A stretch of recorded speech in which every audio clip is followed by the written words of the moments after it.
Hello everyone, Manithral here, and welcome to the second installment of the TLDR version of the live stream for RuneScape that they just had today.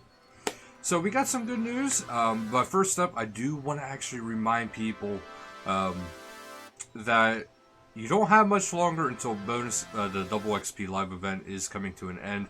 And as I was actually just reminded too, as in login here, don't forget Victor Trader is actually soon going to be leaving as well. So do check those two out if you are curious. Now today, what was actually talked about was mobile and the Guardian wishes, or the wishes they mentioned in April from the login lockout. So we did get some more information about both of those things. So mobile is coming, and yes, there was some recent changes, but there was actually some reasons for it. What they're doing is they're testing a few changes to see if it's more handy this way, the previous way. But ultimately, they're trying to find a better middle ground for some of the UI that was changed around. This way, it's just a better overall experience whenever people go to use the mobile. So don't worry too much. Things will be changing. They're going back and forth. They're working with people. So, of course, definitely give your feedback. That is a fantastic help, and that is the way to get your voice heard about it, especially if you do have a preferred way.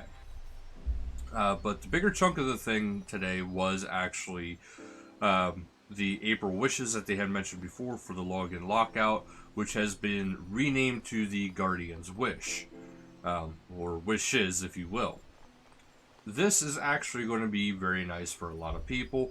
Of course, everybody actually gets it's actually a device that sits in your inventory, and it has charges.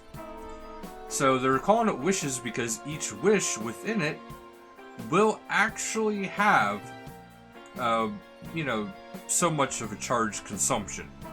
So if you're somebody like me who was not affected by the login lockout, you just get a base rate of 100% charge. That's it.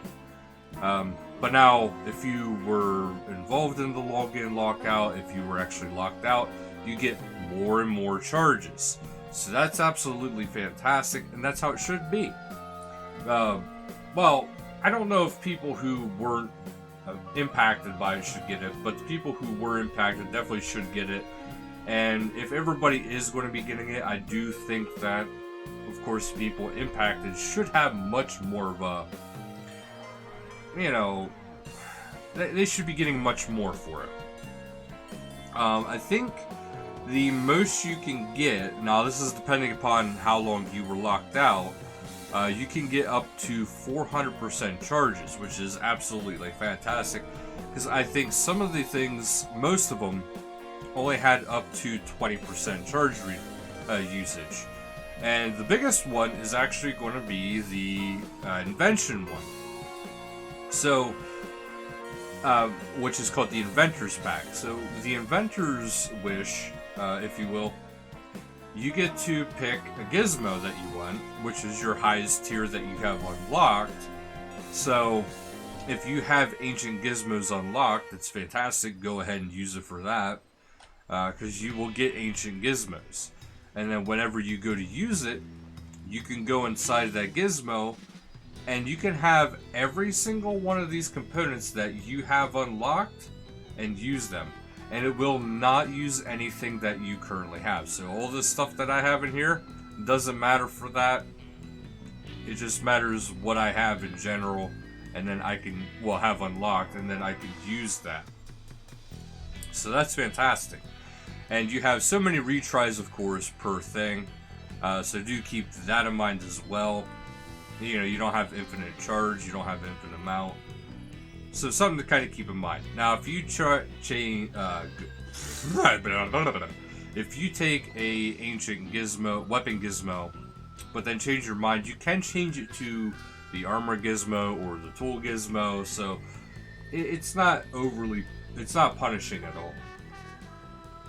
But that's one of the best ones you could probably use for wishes. Now, there is some others that some people would like. For instance, the Navigator's Wish. The Navigator's Wish will actually just finish your port that you just sent out, and then you will be able to, you know, quickly burn through that. And that one doesn't cost nearly as much as the Inventor's Wish. The Inventor's Wish, I believe, is 20%. So you can just kind of send stuff out, have it come back. Send stuff out, have it come back. So it's kind of a nice little perk there. One of the big ones, though, was actually it was essentially a D&D reset one. Which, distractions and diversions, we have the D&D reset tokens, which are fantastic, right? But this device is even better yet. Because there is no cap to how many you can use per day. So if you're somebody with a 400 percentile, and the monthly ones, I think, was 20%. So if you use 20% of your wishes, well, 20% charge, and you have 400% charge yet, that means you can use that, what, 20 times? 20 times can't be right. I must be doing some kind of math wrong here. I gotta check. I know this is kind of sad, guys, but I gotta check. Yeah, that's 20. Yeah, okay. I was right. I just felt like I was wrong. But that means you could use, if you had 400%, and the monthly D&D reset token, well, the reset is 20%. That means you could use that 20 times for the giant oyster, giant clam, whatever it is, and get basically, essentially, 20 clue scrolls free. So that's something to kind of keep in mind. That's one of the better ones. There is some other stuff too, like you can actually get stuff for your player-owned farm. You can get some items that actually impact your player-owned farm, but they are for more kind of items like that. But you could include items like, you know, gender change for your animals, which is actually very useful, especially if you're an Iron Man, because you could potentially, you know, let's say you only get female yaks for some reason. Well, now you can finally have a male yak, and then, you know, you could go about your business. So that's, you know, it all depends on what you really want. But there is something kind of for everybody. There is something for archaeology. The research trips that you can send your teams out on, it can work just like the player-owned ports one, where you send them out and have them come back right away. Yeah, it's pretty decent. Especially if that is your focus. If that is your focus, is to get that kind of stuff done, that's fantastic. Personally, though, I think most people are going to be using it for the either Inventor's Wish or the... Well, there's also the double XP wish, too, but that we'll get to here in a little bit. But the Inventor's Wish or the D&D wish. Now, the double XP is the Polymath Wish, which it's pretty good. It does not work like double XP Live, though. It works a lot like the double XP auras or double XP items, where you use it, you have double XP for 1 hour, and then you can use it again.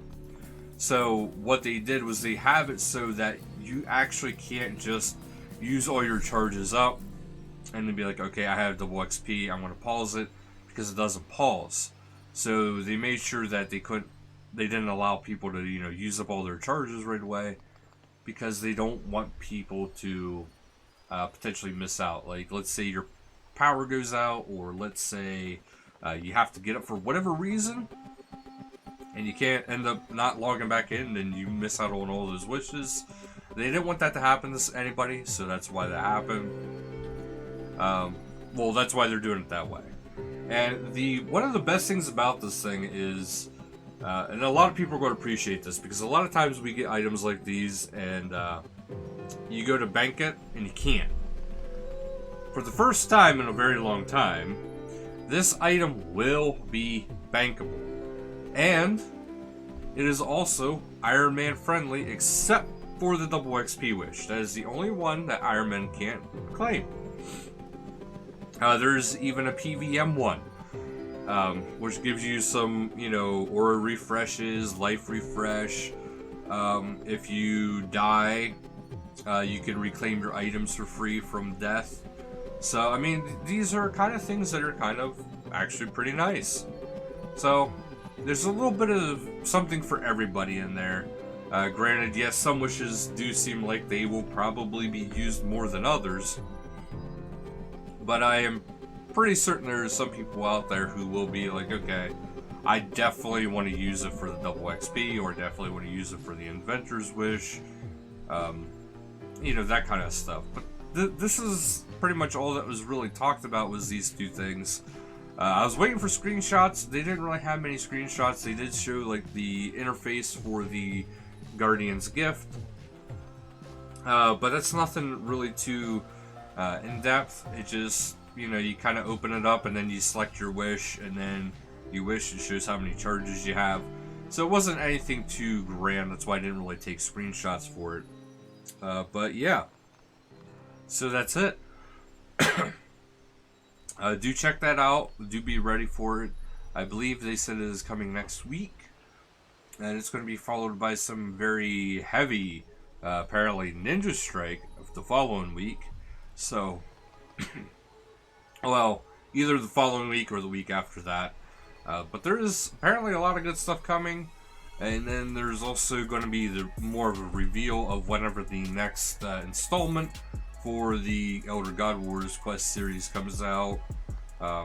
There's going to be a little bit of spoilers throughout the week apparently, but the main final release of the information is going to be this Friday. So do check that out. I'm hoping everybody enjoys the Guardian's Gift. It does sound pretty cool. The only accounts that I will say this, there's only one account that will not get this, and that is if your account is created after the whole login lockout happened, because they didn't want people to abuse the system. It's unfortunate because some people just started getting into RuneScape after that, or even during this whole thing.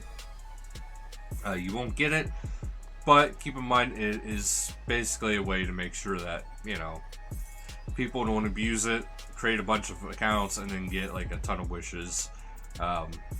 They're kind of trying to avoid stuff like that, because some of it could be potentially a little game breaking. For example, if you go to the Oyster and you just, you know, have like 50 accounts and you just use all your charges on that, and that could really actually break the economy of the game. That's why, you know, they don't have it so that you can do it that way. But that's actually it for this video, guys. So any questions, please feel free to ask. I'd be happy to answer them for you if I am able. But thank you guys so much for watching, and until next time, later, guys.